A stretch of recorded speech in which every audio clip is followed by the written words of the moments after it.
안녕하세요, 힙시바입니다. 여러분들은요, 좋은 남자 하면 어떠한 자질들이 떠오르시나요? 건강한 남성, 성숙한 남성은 곧 좋은 아빠가 되는 남성이지 않을까라는 생각이 들어요. 제가 오늘 컨텐츠는요, 책을 참고해서 말씀을 드리는 건데, 좋은 아빠가 좋은 아들을 만든다라는 책이거든요. 이 책의 내용들이 참 값지다는 생각이 들었어요. 우리 형제분들께서는 이 책이 큰 도움이 되실 거란 생각이 들어요. 그래서 이 책을 한번 구매를 해보시면 어떨까라는 생각이 들고요. 이 책에 나와 있는 내용들 중에서 좋은 남자의 성품, 좋은 남자의 성격적인 자질 12가지를 간단하게 요약을 해서 오늘은 말씀을 드려보도록 하겠습니다. 오늘 컨텐츠는요, 우리 자매님들도 형제님들을 바라보실 때 뭐 분별의 기준으로는 삼을 수 있겠지만 어떤 평가의 요소들이 너무 많아지는 경향이 있어서 우리 형제분들의 방향성, 그리고 내가 형제를 세워가는 방향성, 격려를 이렇게 해줘야겠다. 이런 좋은 자질들이 보일 때 너무 잘하고 있다라고 세워줘야겠다라는 관점으로 오늘의 12가지 특성을 참고해 주시면 좋을 것 같아요. 그러면 바로 한번 시작을 해볼까요?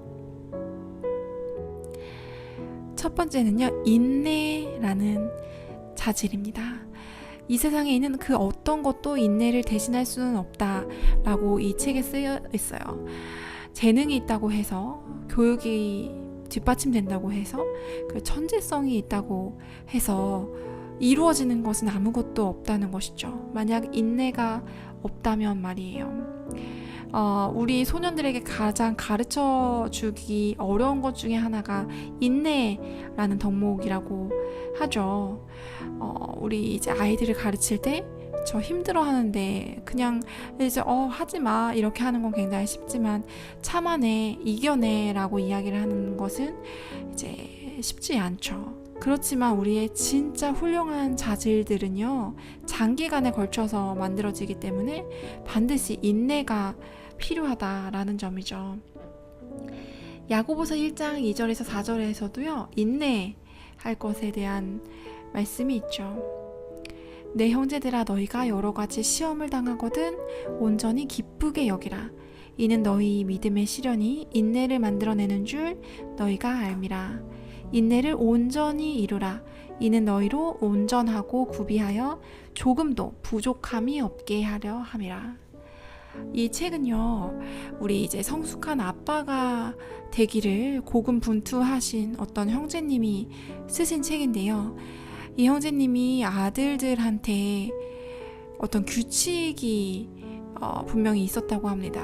그 규칙은요, 아들들이 어떤 것들을 시도할 때 그것들에 대해서 이제 말리지 않고 또 크게 상관하지 않으셨지만 한 가지 확고한 규칙을 두셨다는 거예요.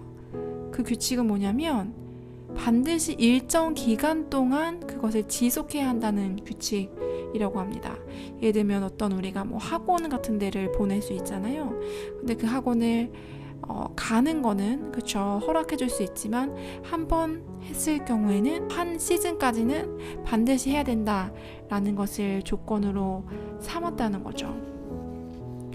강한 자는 그만두지 않는다. 일이 힘들어질 때 포기하는 것들, 겉으로는 강하고 남자다워 보이지만 그들의 삶에서 전투가 격렬해질 때 선한 싸움을 계속해 나가는 내적인 강인함을 가지지 못한 형제들이 많다고 하죠.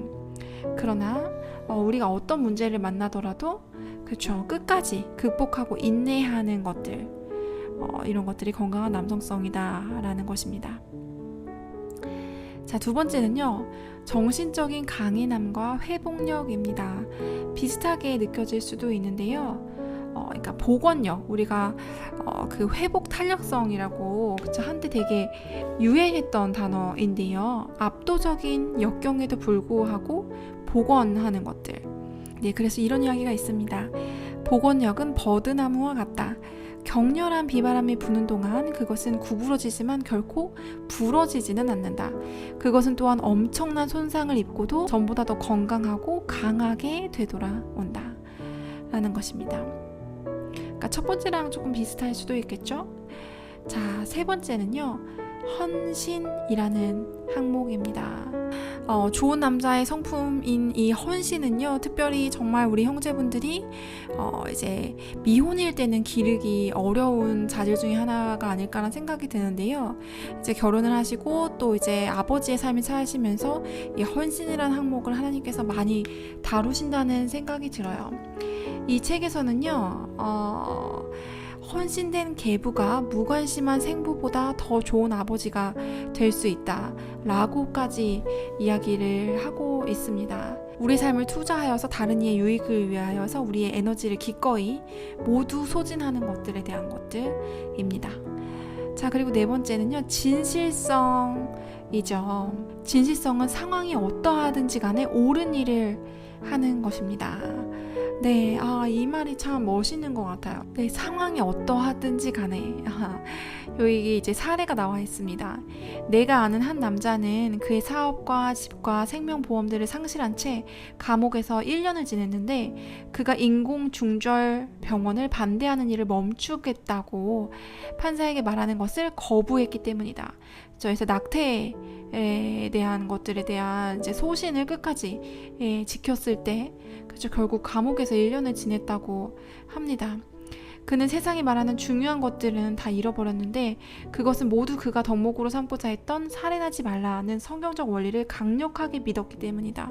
그래서 이렇게 진실이라고 믿고 있는 것에 끝까지 그렇죠, 우리 삶을 바치는 그런 남자, 이런 남자가 건강한 남자라고 합니다. 다섯 번째는요, 충성심입니다. 충성이라는 단어, 우리 이제 자매들한테는 좀 낯선 단어인데요. 형제분들은 이 말의 뜻을 이해할 거란 생각이 듭니다. 어떤 경우에 있어서도 그쵸, 나를 지지해주는 사람이 있다는 거, 그쵸. 우리가 하나님 앞에서도 충성심을 갖는다는 것들, 다른 모든 이들이 예수님을 떠날 때 우리는 예수님께 붙어 있는 것들, 이런 것들이 충성스러운 자질이죠. 인간적인 실패에도 불구하고 여전히 다른 사람을 믿어주는 것들, 네, 이러한 충성심을 갖는 남자가 좋은 남자다라고 볼 수 있다고 합니다. 자, 여섯 번째는요, 매너입니다. 이것은 신사에 대한 마지막 검증이다. 그에게 전혀 가치가 없어 보이는 사람들에 대한 존중. 그래서 가치가 있어 보이는 사람만 존중하는 것이 아니라 무례하게 대접을 받을 때조차도 다른 이들에게 계속 정중하고 그리하여 마침내 친절하게 반응하는 것들을 보는 것들. 그래서 이렇게 매너라는 점이 여섯 번째 특징이었습니다. 일곱 번째는요, 용기인데요. 깨어 믿음에 굳게 서서 남자답게 강건하라 라는 고린도전서 말씀이 있죠.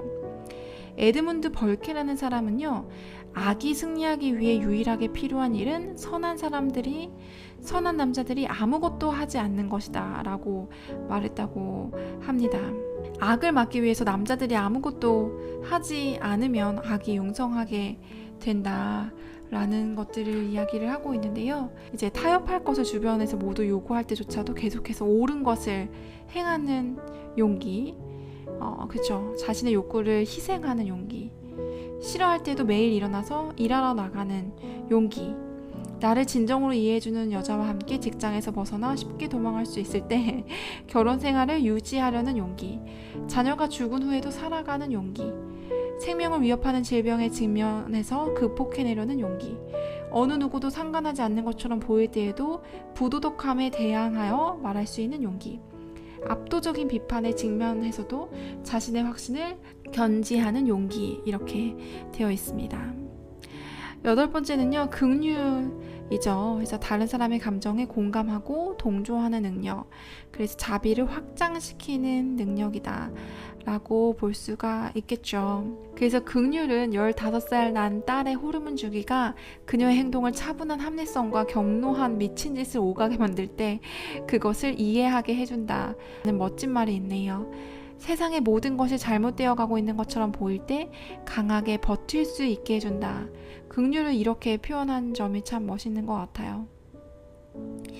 9번째는요, 자기 훈련과 자기 조절입니다. 자기 훈련은 우리가 하고 싶지 않지만 해야 하는 것을 하는 것이고요. 자기 조절은 우리가 하고 싶지만 하지 않아야 하는 것을 하지 않는 것이다. 이런 성격적 특징 중 하나 또는 둘 다 부족할 경우에는 어떤 다른 결점보다 남자를 더 가라앉게 하고 삶을 더 망가뜨리게 한다. 이런 특징 중에서 어느 하나라도 부재하게 되면 남자들로 하여금 약물, 도박, 포르노, 술 그리고 간음에 빠져들게 만든다. 그 모든 것들은 가정을 파괴하는 것들이요 영혼을 죽이는 것들이다. 이런 성격적 특징들은 남자로 하여금 결코 공개 석상에서 할 수 없는 것들을 개인적으로도 하지 못하게 막아준다. 그것은 근육과 같이 남자가 훈련을 통해 오랜 시간 개발해야 하는 내적인 힘이다. 전형적으로 남자가 삶의 한 영역에서 자기 훈련이 부족하다면 그는 삶의 다른 영역에서도 자기 조절이 부족하다. 자기 훈련의 핵심인 훈련은 가장 중요한 것을 가장 첫 번째로 하는 우선순위의 측면에서 당신의 삶을 제어할 수 있는 것이다. 훈련이 생각과 행동을 통제한다. 훈련을 통해 우리는 열심히 노력하고 올바른 습관을 개발해야 한다. 라는 점입니다. 10번째 특징은요, 정직입니다. 남자가 할 수 있는 가장 힘든 일 중에 하나는 자신이 잘못했을 때 그것을 인정하는 것이다. 남자들은 어린 시절부터 항상 바르게 행동해야 하며 물건을 고치는 법을 알아야 하고 모든 해답들을 가지고 있어야 한다는 가르침을 받는다. 그것은 무거운 짐이다. 우리 자신과 다른 사람들에게 우리가 인간임을 인정할 만큼 정직하지 않음으로써 복잡해진다. 남자들은 자신들이 완벽해야 한다고 믿는 함정에 빠져 있다. 절망적인 상황이지만 우리가 잘못했을 때 그것을 인정하고 용서를 구하는 방법을 배움으로써 문제를 고치는 일을 시작할 수 있다. 남자들이 먼저 자신들에게 정직하다면 다른 사람들과 훨씬 더 쉽게 진실한 시간을 가질 수 있다. 자, 11번째 특징은요, 겸손함입니다. 자만의 반대는 겸손이다. 겸손은 남자들이 그들 자신보다 더 높은 목적을 위한 위대한 일을 이루게 한다. 이것은 그들 자신의 바람과 욕구보다 가족의 복리를 앞세우는 것을 포함한다. 겸손한 남자들은 또한 자주 온화하다. 우리 문화에서 나쁜 이미지들을 갖는 또 다른 용어, 온순함이나 온화함은 필연적으로 약함이 아니라는 것을 이해하라. 온화함은 진정으로 제어 아래 있는 힘이다. 예수님은 온화하셨지만 어느 누구도 예수님보다 더 많은 능력을 이 땅에서 행하지 않으셨다. 예수께서는 그의 능력을 제어하셨다. 12번째 마지막 특징은요, 신뢰할 수 있음이라는 특징입니다. 이 책의 저자분은요, 가정 환경 때문에 끊임없이 주변 사람들을 이제 의지하거나 신뢰하지 않을 것을 맹세하면서 살아오셨다고 합니다. 나는 내가 의지할 수 있는 사람은 나뿐이라고 믿었다 라고 했는데요. 그런데 남자로서 적절히 기능하기 위해서는 우리의 삶에 다른 사람들이 있어야만 한다라고 고백하십니다. 누군가를 신뢰한다는 것은 그가 당신 곁에 있을 것이라는 것을 아는 것이다. 그는 상황이 힘들어질 때도 당신을 달아나지 않을 것이다. 설사 당신이 믿는 것이 사실이 아닌 것처럼 보일지라도 신뢰는 계속해서 믿을 수 있는 자신감이다. 그래서 성경에서는 이렇게 말하고 있죠. 너는 또 온 백성 가운데서 능력 있는 사람들 곧 하나님을 두려워하며 진실하며 불의한 이익을 미워하는 자를 살펴서 백성 위에 세워 천부장과 백부장과 50부장과 10부장을 삼아 그들이 때를 따라 백성을 재판하게 하라 라는 말씀이 있습니다. 네, 그래서 건강한 남성은 나 자신을 신뢰할 수 있고 그리고 다른 사람을 신뢰할 수 있는 남자이다 라는 점이 마지막에 나왔습니다. 이 책에서는요, 이렇게 고귀한 남자를 만드는 긍정적인 성격적 특징에 대해서 한 문장으로 요약할 수 있다고 하는데요. 그 문장은 고귀한 남자는 명예로운 남자다 라는 문장이었습니다. 네, 마지막 문장 제가 읽어드리고 오늘 이야기 마치도록 하겠습니다. 저희 구독자님들이요, 우리 구독자 형제님들이 명예를 갖기를 바랍니다. 자신의 주변을 몰아치는 역경의 거친 바람에도 불구하고 굳건하게 서기를 바랍니다. 여성들과 어린아이들을 소중히 여기고 보호하기를 바랍니다. 정의와 평등을 위해 싸우기를 바랍니다. 가장 소중한 것을 확고히 옹호하기를 바랍니다. 네, 이 책에서는요, 이 아버지가 아들한테 선포하는 말처럼 되어 있는데, 우리 구독자 형제님들을 향하여서 제가 한번 이야기를 해드렸습니다. 명예의 감각, 우리 하나님 앞에서 건강한, 명예로운 남성으로서의 비전을 품으시고 또 나아가시는 우리 형제님들 되시기를 진심으로 축복해드리고요. 오늘 컨텐츠 여기서 마치도록 하겠습니다. 오늘 밤도 평안한 밤 되시고요. 다음 시간에 찾아뵙도록 할게요. 샬롬.